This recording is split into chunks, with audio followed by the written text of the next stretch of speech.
Welcome to Impact OC, the only program showcasing the people and organizations shaping Orange County. With your host, Don Camber. Hello, live from the OC Talk Radio studios at UCI's Beale Applied Innovation Center. I'm OC Talk Radio Public Affairs Director Don Camber with another great guest impacting our community in a positive way. Today, I welcome Community Action Partnership of Orange County's President and CEO, Gregory C. Scott. He leads the Orange County branch of the nationwide nonprofit known as Community Action Partnership, which seeks to end poverty by stabilizing, sustaining, and empowering people with the resources they need when they need them. Thank you, Gregory, for being on Impact OC. Awesome, Dawn. Thank you for having me. I'm honored to be here, honored to meet you and spend some time with you. Gregory, please explain the clients you serve and how you're able to achieve your mission. Well, we're able to achieve our mission because when you think about what's happening in the world, especially what happened in March 2020 when our world was upside down. And so for over 55 years, we've been helping families and helping individuals and seniors all the way to infants who are dealing with poverty.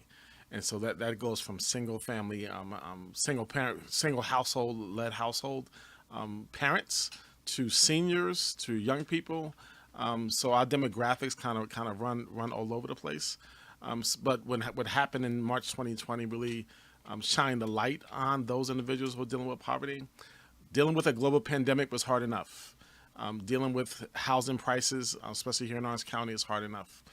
But when you throw poverty on top of a global pandemic, it just made the situation a lot worse for a lot of our neighbors who we see every single day. So how are you able to do it specifically? Well, we're able to do it. We have a few different strategies. We really focus on hunger. Hunger and malnutrition is a big strategy of ours through our OC Food Bank. We partner with about over 300 different partners in the community, from soup kitchens to churches to other nonprofits, and we distribute food throughout the county and through that distribution center. One of the ways that we're able to do that, we serve over 25,000 seniors with food boxes every single month. If I gave some numbers, if you look at 2019, prior to the pandemic, we did about 23 million pounds of food. And we really thought that was kind of a big deal until 2020 hit. In 2020, we did 63 million pounds of food. We almost tripled that number. And what we saw in that process of all the food distributions that we were doing, what we saw in that process was that we had a new group of people who were showing up. And that new group of people we call them the newly vulnerable, were people who were dealing with unemployment.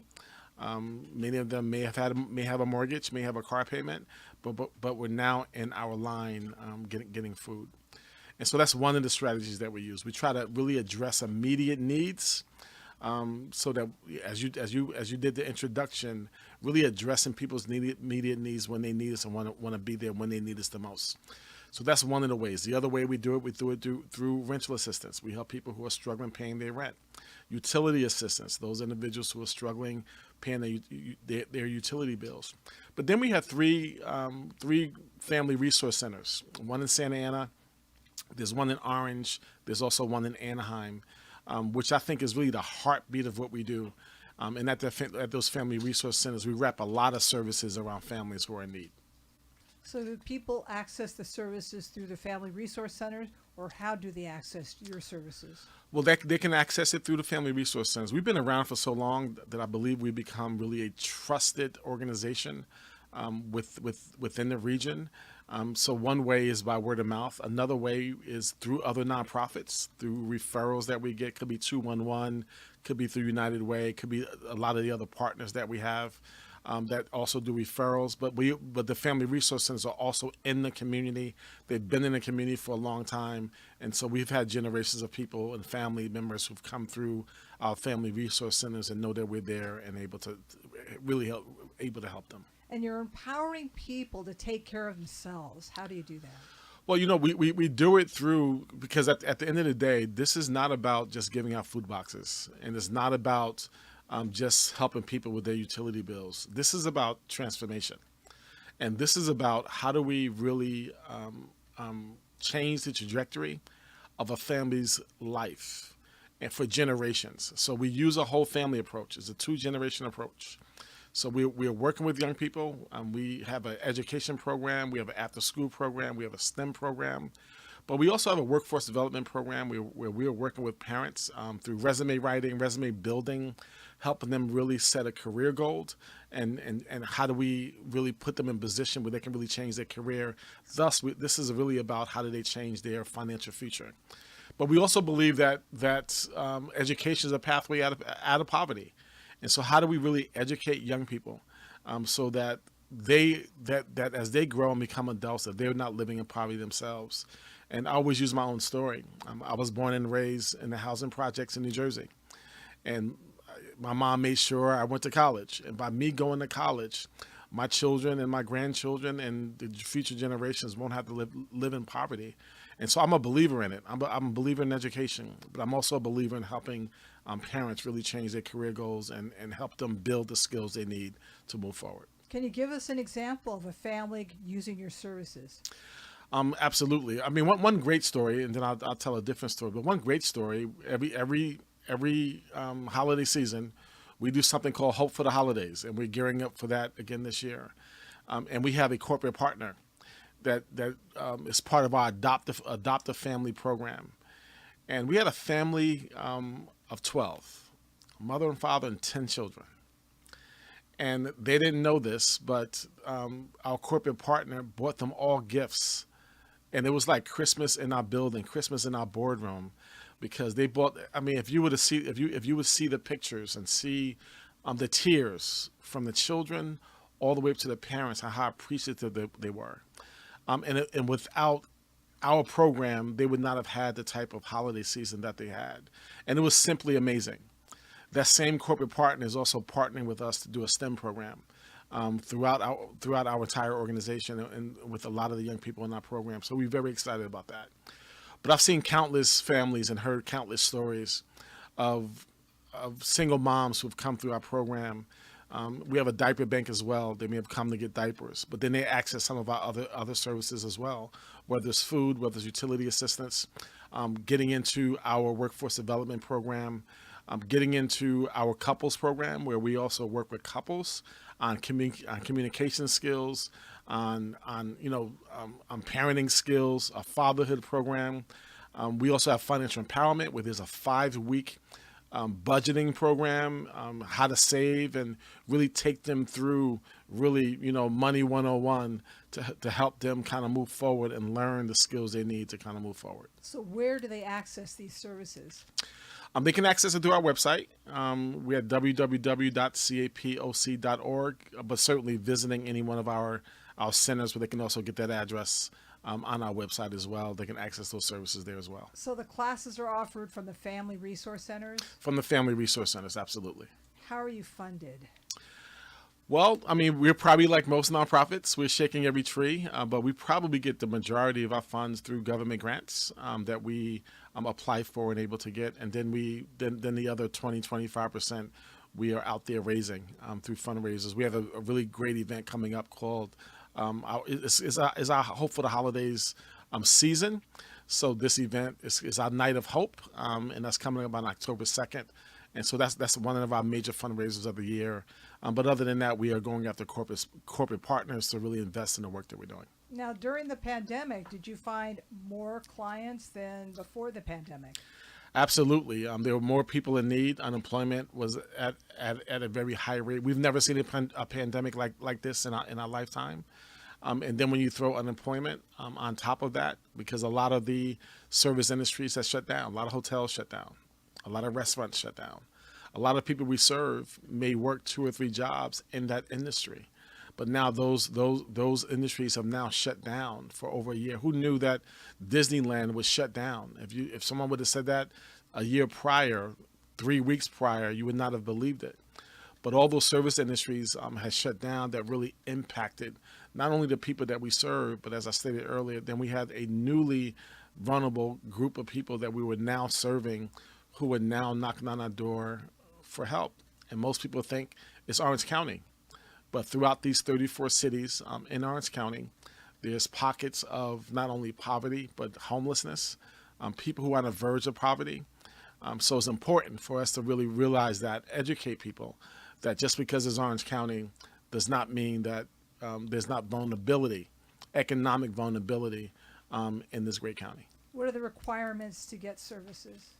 Our requirements are limited, but some of our services have a income requirement, and we go through that process of doing their paperwork and going through that process.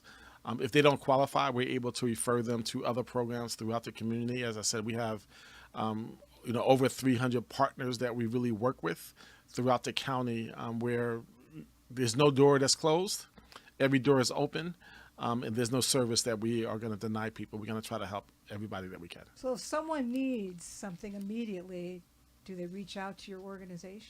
They reach out to our organization if it's food, if it's rental assistance, if it's utility assistance. If they're in a crisis, we're able to help them there as well and refer them to the right avenue for them to get the kind of help that they really need. What are the demographics of your clients? Our demographics probably are mostly single-led households, and many of them are single mothers, probably 3 to 4 children in that particular household. But we also have a lot of couples who are also struggling, working 2 and 3 jobs. They're not only unemployed, but many of them are also underemployed. So our demographics probably are all over the place. Sometimes I call them the invisible population, because there are people that you wouldn't normally think would need our services or need our help or struggling with poverty. And so we go about our business as though they don't exist, but they exist. And thousands of them exist right here in the county. We're seeing homelessness rise. We're seeing more and more people who are losing their home. We see more and more people who can't afford to live in Orange County. So we see a lot of people who are on the verge. And as I said, when you throw in a pandemic, a global pandemic, poverty is hard enough. And then when you throw in a global pandemic, and now we deal with inflation. And so some food items that are basic are now double the cost. Gas is double the cost. So all the basic things that we talk about is double the cost. Healthcare is a high cost for a lot of individuals. And so trying to create equity across the board, trying to help family navigate through inflation and navigate through high housing prices, navigate through getting food. And many of them have to make a decision. Do I pay the rent or do I buy food? And now we have school coming back. And so when school shut down, for many of the children that we serve, that free lunch that they were getting at school may have been the only meal they were getting for the day. And then school shut down. And then they had to navigate through, now how do we do this? How do we do school at home when they didn't have internet and they're struggling with food? And so I think that's where the magic of our organization comes around. We're able to help people really navigate through that process and give them the tools they need to really thrive. Do you have a lot of volunteers that help you, or is it pretty much paid staff?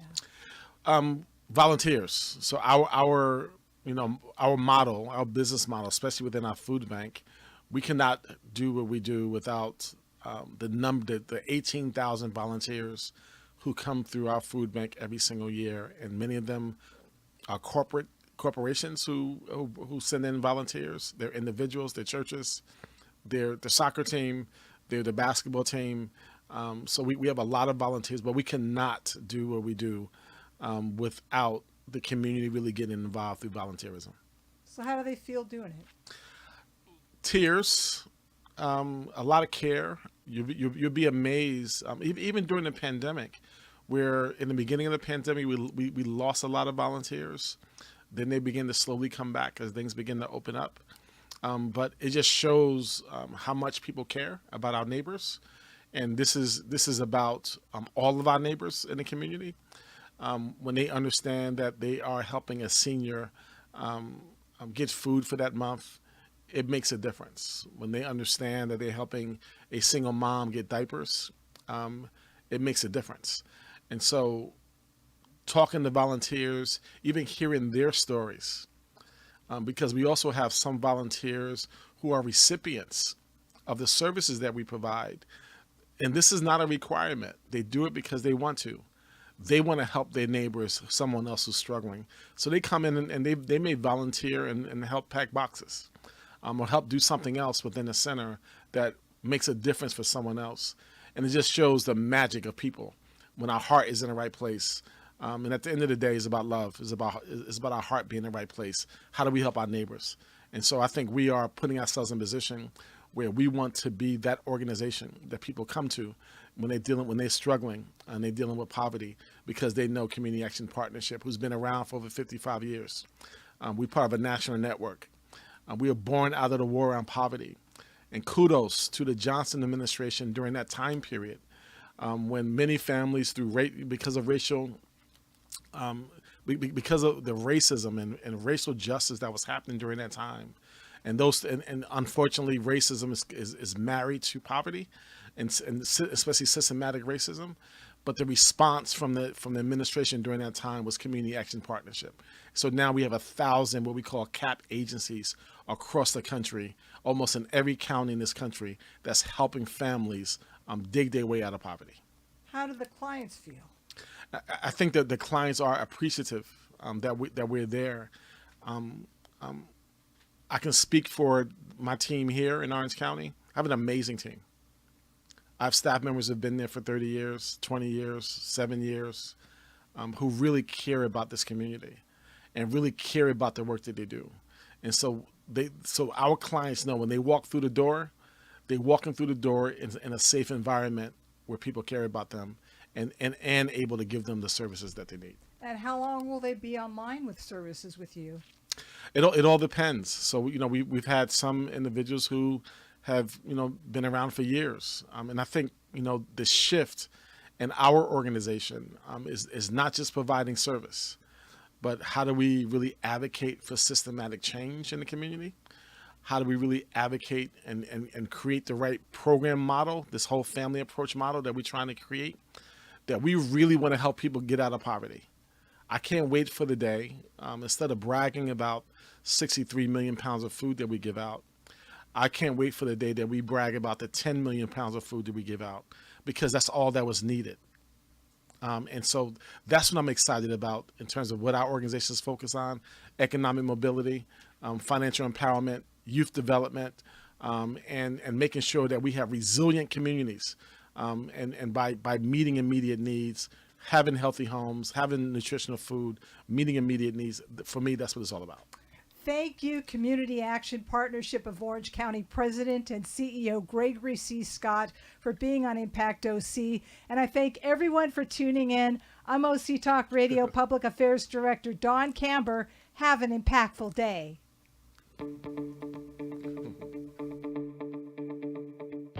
You've been listening to Impact OC, the only program showcasing the people and organizations shaping our community. Right here on Orange County's only community radio station, OC Talk Radio.